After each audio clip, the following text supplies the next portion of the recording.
रात के 12 बजे का समय था। मैं आप लोगों के लिए हॉरर स्टोरीज बना रहा था। घर के अंदर नेटवर्क स्लो और मोबाइल हैंग होने की वजह से मैं काफ़ी ज़्यादा परेशान हुआ था। इसलिए मैं घर के बाहर जाकर हॉरर स्टोरीज बनाने लगा। मेरे घर से 500 किलोमीटर दूर आगे एक शमशान घाट था। उस शमशान घाट से कुछ अजीब सी आवाज़ सुनाई दे रही थी। मैं इन सब बातों को इग्नोर करके कहानी बनाता जा रहा था। मैं रात के 2 बजे के करीब आधा कहानी बनाकर सोने के लिए रूम पर चला गया। रूम पर आने के बाद मेरे को कुछ अजीब सा लग रहा था और थोड़ी देर में सोने के बाद मुझे बहुत डरावनी सपना आ रही थी।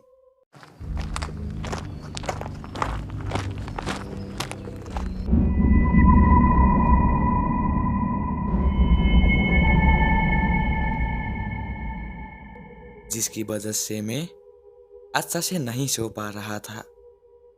कुछ देर सोने के बाद सुबह हो गई।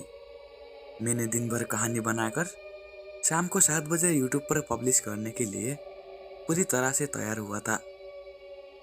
थोड़ी देर आराम करने के बाद मैंने बनाई हुई कहानी को यूट्यूब पर पब्लिश करने के लिए बाहर निकला। घर के बाहर कोई नजर नहीं आ रहा था। ठंड ज़्यादा होने की वजह से सभी लोग जल्दी ही सो गए थे। मैं घर के बाहर बैठकर 2-3 दिन बहुत मेहनत करके बनाई हुई कहानी को खुश होते हुए यूट्यूब पर पब्लिश कर रहा था। उस समय मुझे कोई डर नहीं लग रहा था क्योंकि मेरा ध्यान पूरी तरह से यूट्यूब पर था। मैं सोच रहा था कि मुझे ऐसा क्या करना चाहिए कि लोग मेरे मेहनत देखकर मुझे सपोर्ट करें। 10 मिनट बाद मेरी बनाई हुई कहानी यूट्यूब पर पब्लिश हो गई।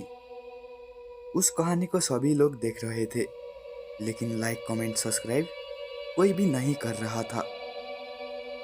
मेरी आंखों से आंसू गिरने लगा। मैं वहीं पर बैठकर थोड़ी देर रोया। रोते समय घर की छत से कुछ गिरने की आवाज़ सुनाई दी। जब मैंने नीचे देखा तो एक चूहा नजर आ रहा था। उसकी गर्दन पर लाल कलर की लाइट दिखाई दे रही थी। मेरे को डर लग रहा था। थोड़ी देर बाद मैं बाहर से रूम की ओर चला आया। मैं जैसे ही रूम के अंदर आया तो मेरे बेड पर बहुत बड़ी और डरावनी मकड़ी पड़ी हुई थी। वो मकड़ी मेरी ओर घुरा जा रही थी। मैं डर के मारे जोर जोर से चिल्लाने लगा। वो मकड़ी भागते समय मेरे शरीर में गिर पड़ा। मेरी पैंट गीली हो चुकी थी। तभी मेरे पापा दूसरे कमरे से बाहर आया।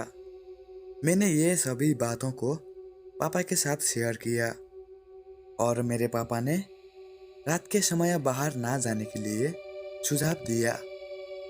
ऐसे ही कभी न कभी तो आप लोगों को भी मकड़ी ने पैंट गीली कर दी होगी। अगर आपके साथ भी ऐसा घटना घटा हो तो कमेंट करना मत भूलना। दोस्तों, आप लोग समझ चुके होंगे कि मैं आप लोगों के लिए कितना मेहनत और परेशानियों का सामना करके कहानियाँ बना लेता हूँ। अगर आपको लगता है कि इस भाई को सपोर्ट करना चाहिए तो वीडियो को लाइक और चैनल को सब्सक्राइब करके बेल आइकन को प्रेस करना मत भूलना।